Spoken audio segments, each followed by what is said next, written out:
नमस्कार प्यारे बच्चों, स्वागत है आप सभी का मिंट टॉक इंडिया में।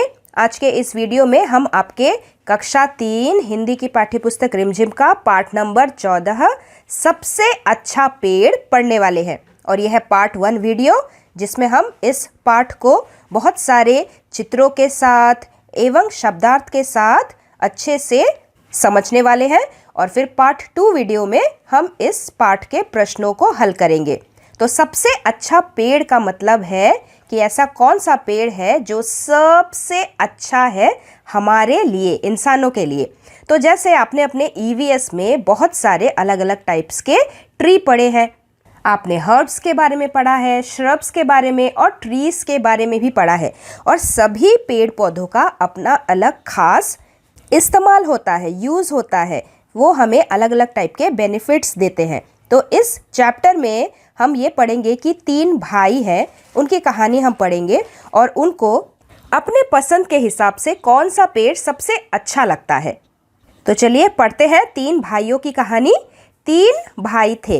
एक दिन सुबह के समय तीनों नए घरों की तलाश में निकल पड़े थे। गरम गरम धूप में वे सड़क पर चलते चले गए।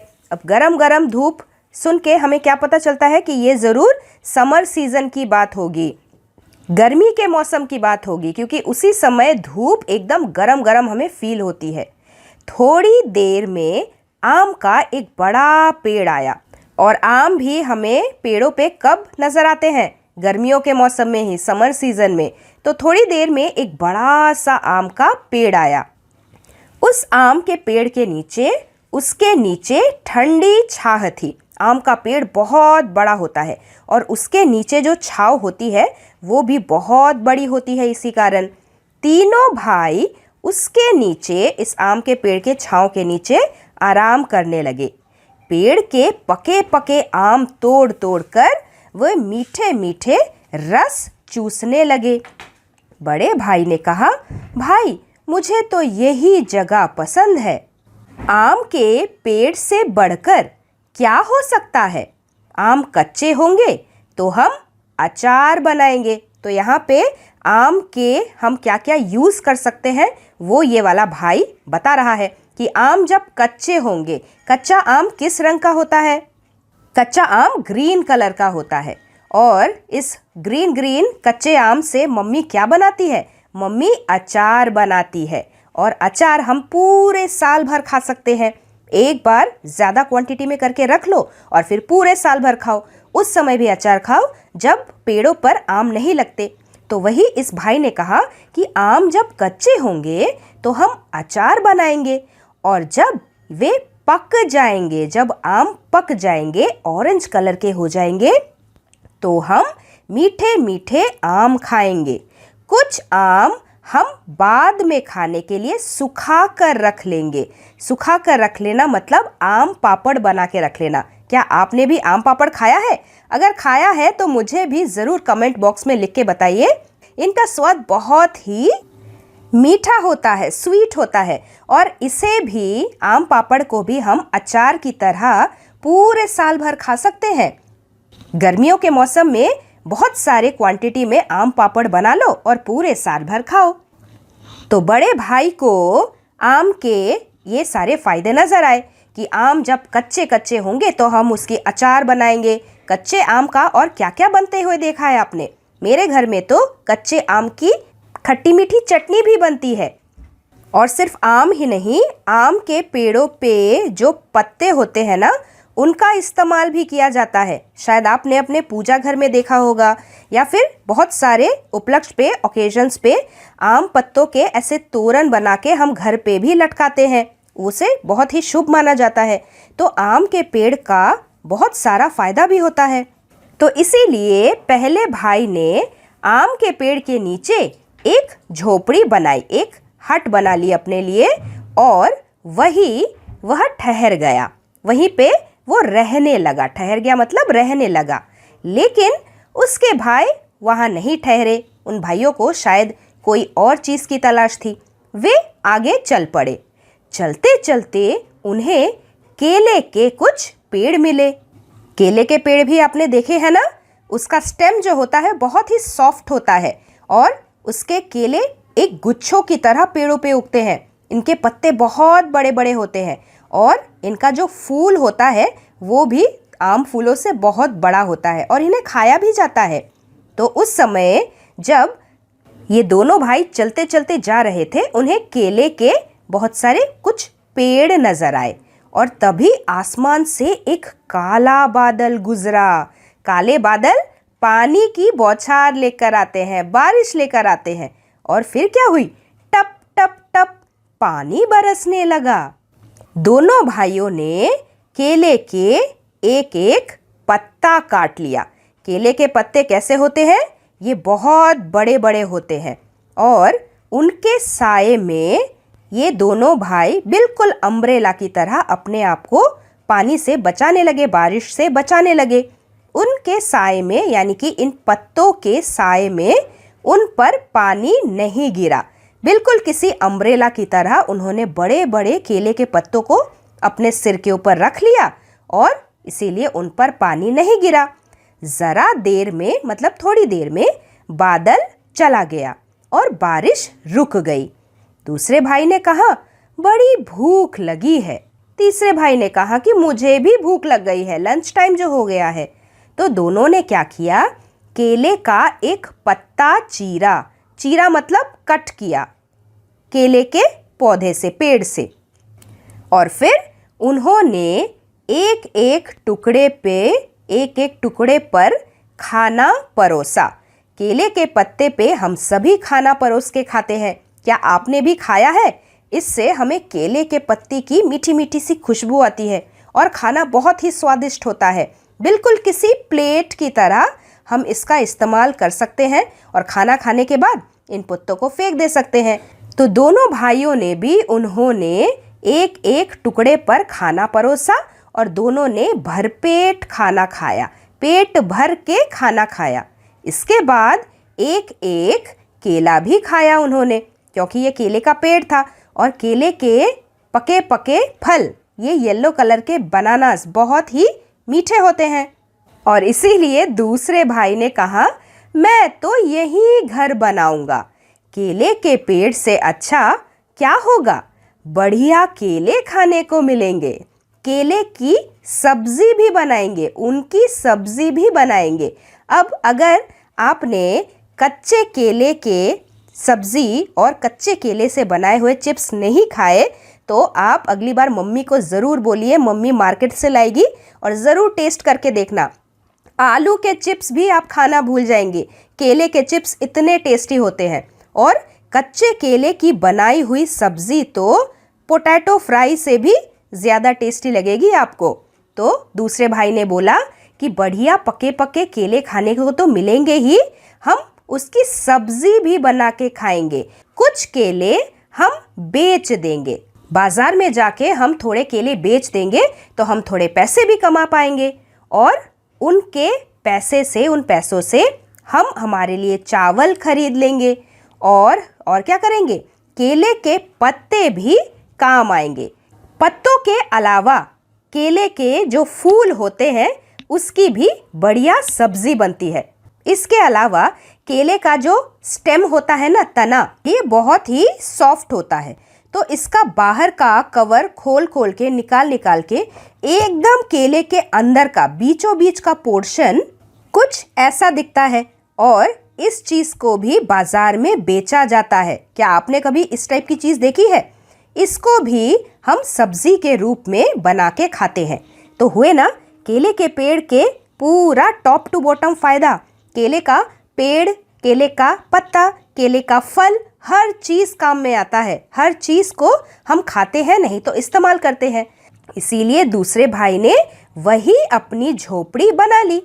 मगर तीसरा भाई आगे बढ़ता चला गया। तीसरे भाई को कुछ और चीज़ की तलाश थी। चलते चलते उसे नारियल का एक पेड़ नजर आया। नारियल का पेड़ बड़ा ही पतला और लंबा था। तीसरे भाई ने कहा कैसी प्यास लगी है कि आई एम वेरी थर्स्टी।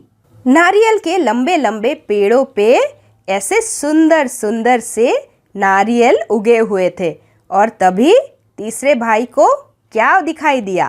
टप, एक नारियल जमीन पर टपक पड़ा। तीसरे भाई ने फिर क्या किया? तीसरे भाई ने अपना चाकू निकाला और चाकू से खर खर उसने नारियल की जटाएं साफ हो गई। नारियल की जटाएं क्या होती है?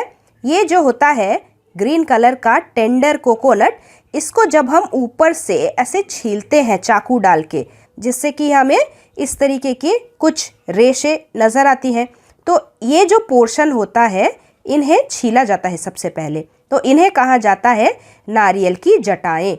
तो तीसरे भाई ने सबसे पहले अपने चाकू से नारियल की जटाएं साफ की। फिर उसने नारियल के छिलके में छोटा सा छेद किया ताकि वो आराम से नारियल के पानी को पी सके, और उसका ठंडा और मीठा पानी पिया। और फिर तीसरा भाई नारियल के पेड़ की छोटी सी छांव में बैठ गया।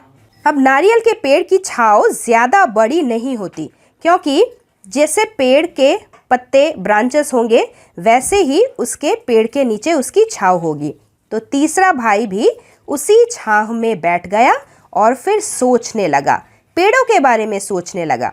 उसने सोचा कि आम का पेड़ बहुत बढ़िया होता है, बढ़िया यानी कि बहुत अच्छा होता है, और आम भी बड़ा अच्छा फल है। केले का भी पेड़ बड़े काम का होता है और केला खाने में भी अच्छा होता है।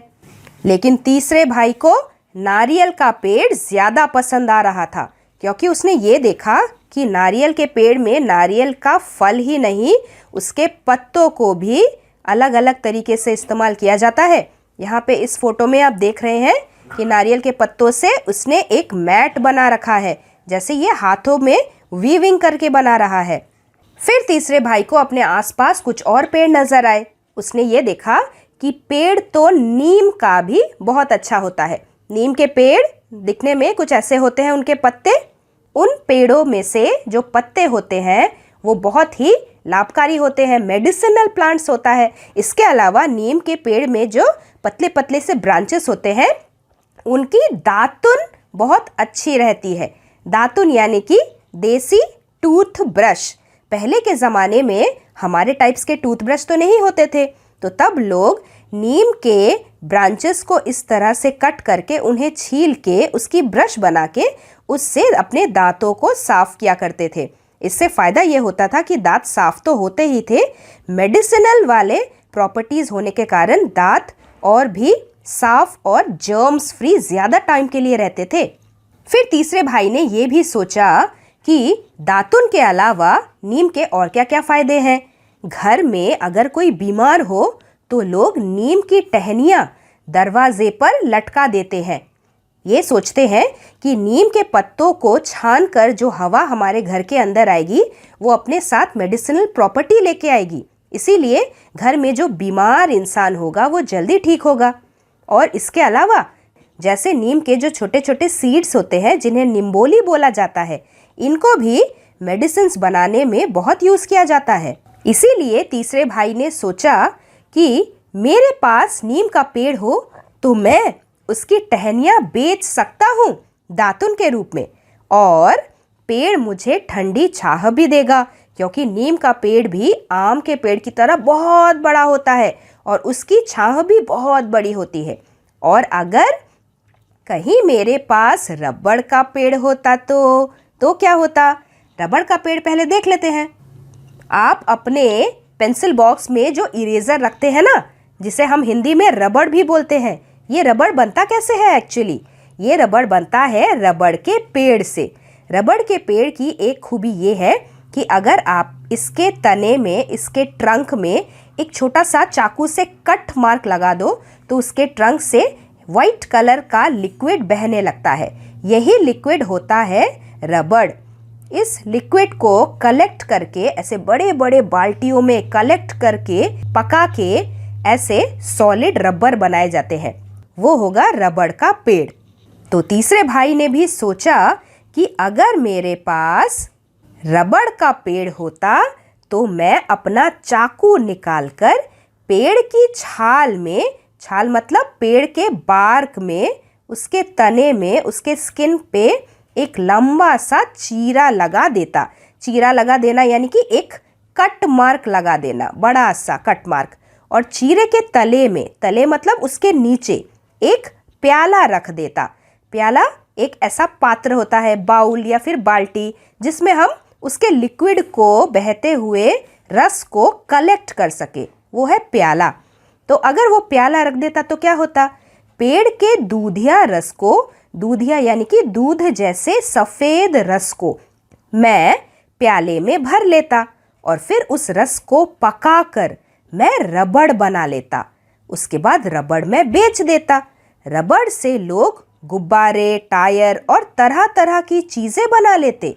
फिर तीसरे भाई ने और सोचा कि अच्छे पेड़ों की क्या कमी है, नारियल के पेड़ की ही सोचो। नारियल की जटाओं को काट कर मैं मोटी डोरियां बना सकता हूँ। नारियल की जटाएं कैसी होती है, हमने अभी अभी फोटो में देखी। और इन्हीं जटाओं से क्या बनता है, मोटी मोटी डोरियां बनती है। डोरियां मतलब थिक लॉन्ग रस्सी, जिसे बहुत सारे बड़े बड़े गनी बैग्स, इन सबको बांधा जा सके। हम कोई भी सामान, बड़े बड़े भारी भरकम सामानों को बांध सकते हैं, क्योंकि ये रस्सी इतनी मोटी होती है, इतनी स्ट्रॉन्ग होती है, ये आसानी से टूटती नहीं, फटती नहीं। और इन डोरियों का बहुत इस्तेमाल किया जाता है।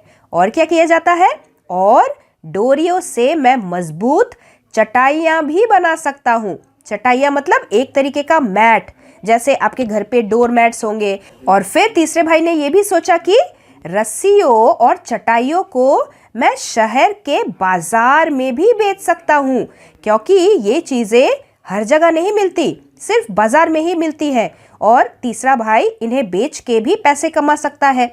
और फिर उसने सोचा कि मैं नारियल का पानी पी सकता हूँ। और फिर उसने क्या सोचा, मैं नारियल की गरी भी खा सकता हूँ। नारियल की गरी क्या होती है, नारियल को जब हम कोकोनट को छीलते हैं तो ये अंदर का जो वाइट पोर्शन है ना, जिसे हम खाते हैं, इसे कहते हैं नारियल की गरी। और फिर क्या सोचा उसने, कुछ गरी सुखाकर मैं खोपरा भी तैयार कर सकता हूँ। अब इसी नारियल की गरी को अगर सनलाइट में रख दिया जाए तो बहुत सारे दिनों के बाद ये ड्राई होके कुछ ऐसी दिखेंगी। इन्हें क्या कहा जाता है, इन्हें खोपरा कहते हैं, यानी कि ड्राइड कोकोनट्स। खोपरे का भी अलग अलग स्वीट डिशेस में इस्तेमाल किया जाता है। खोपरे को पेर कर मैं गोले का तेल भी निकाल सकता हूँ। अब इन्हीं कोकोनट्स को कुछ और दिनों के लिए आप सनलाइट में रख दो, एकदम सुखा दो, तो फिर कोकोनट ऑयल निकल जाता है। कोकोनट ऑयल तो बहुत सारी चीज़ों में इस्तेमाल होता है, जैसे बॉडी में लगाने के लिए, खाना पकाने के लिए, स्किन क्रीम्स में, ऑइंटमेंट्स में, और यहाँ तक कि मेडिसिन्स में भी कोकोनट ऑयल का बहुत इस्तेमाल होता है। और सिर्फ तेल ही नहीं, गोले का तेल से साबुन और बहुत सारी चीज़ें बनती है। तो जैसे सोप हुआ, साबुन हुआ, क्रीम्स हुए, लोशंस हुए, उन सबों को भी कोकोनट ऑयल से बनाया जा सकता है। तो इसीलिए तीसरे भाई ने सोचा, गोले का तेल साबुन और कितनी ही चीज़ें बनाने के काम आता है। नारियल के छिलके को साफ करके हम तरह तरीके के डेकोरेटिव आइटम्स भी बना सकते हैं। ये वाला जो चीज़ है, ये कोकोनट को तोड़ के उसे अच्छे से साफ करके बाहर से पेंट करके बाउल बनाया गया है। वैसे इसके अंदर भी कलरफुल पेंट करके एक कटोरे जैसा, बाउल जैसा शेप दिया गया है। इस तरीके के डेकोरेटिव आइटम या फिर छोटे छोटे प्लांट्स लगाना, ये भी कोकोनट के शेल से ही बना है। तो तीसरे भाई ने सोचा कि अगर मैं नारियल के छिलके को साफ करके इस तरीके के डेकोरेटिव आइटम बना के शहर में बेचूं तो उससे भी पैसे कमा सकूंगा, है ना। तो ठीक है, मेरे लिए तो यही पेड़ सबसे अच्छा है, मैं तो इसी के नीचे घर बनाऊंगा। ये सोच के तीसरे भाई ने भी नारियल के तले, नारियल के पेड़ के नीचे अपनी कुटिया बनाई। कुटिया मतलब झोपड़ी बनाई और मज़े से रहने लगा। अब तुम बताओ बच्चों, तुम्हारे लिए कौन सा पेड़ सबसे अच्छा है। मॉरल ऑफ द स्टोरी ये है कि प्रकृति ने हमें जितने भी पेड़ पौधे दिए हैं, सबका अपना अलग अलग फ़ायदा है। हमें पसंद आते हैं, कोई कुछ ज़्यादा पसंद आता है तो वो हमारा फेवरेट हो जाता है, लेकिन हर पेड़ का अपना अलग गुण होता है। तो इसी नोट के साथ ये चैप्टर यहीं पे खत्म होता है। Part 1 video ends here. हम इस चैप्टर के क्वेश्चन आंसर्स अपने पार्ट 2 वीडियो में सॉल्व करेंगे। Till then thank you very much और आपका दिन शुभ रहे। Thanks for watching and do like, share, subscribe our channel Mint Talk India for more upcoming videos.